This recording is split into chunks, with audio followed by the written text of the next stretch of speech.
મિત્રો, દુનિયામાં અનેક પ્રકારના અર્થતંત્રના મોડેલ છે।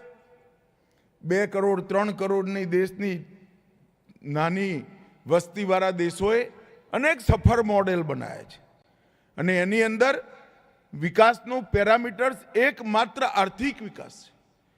પરંતુ શું ભારત જેવા 125 કરોડથી વધુ જનસંખ્યાવાળા દેશ માટે ઉપયુક્ત મોડેલ છે? જરાય નહીં। ખાલી આર્થિક વિકાસથી દેશની પ્રગતિ ના થાય જ્યાં સુધી 130 કરોડની વસ્તીને એનું કામ, એનું સન્માન અને 130 કરોડની સુખાકારીની ચિંતા ના થાય ત્યાં સુધી કોઈ આર્થિક મોડલ ભારત જેવા દેશની અંદર સફળ ના થાય। અને એ આર્થિક મોડલનો જવાબ અગર કોઈ એક જગ્યાએ પડ્યો હોય તો સહકારિતા મૂવમેન્ટની અંદર પડ્યો છે।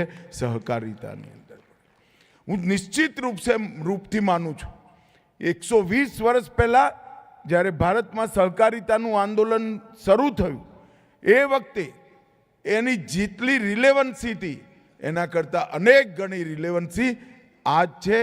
જેટલી એની એ વખતે જરૂરિયાત હતી એના કરતાં અનેક ગણી જરૂરિયાત આજે આપણે મહેસૂસ કરી છે।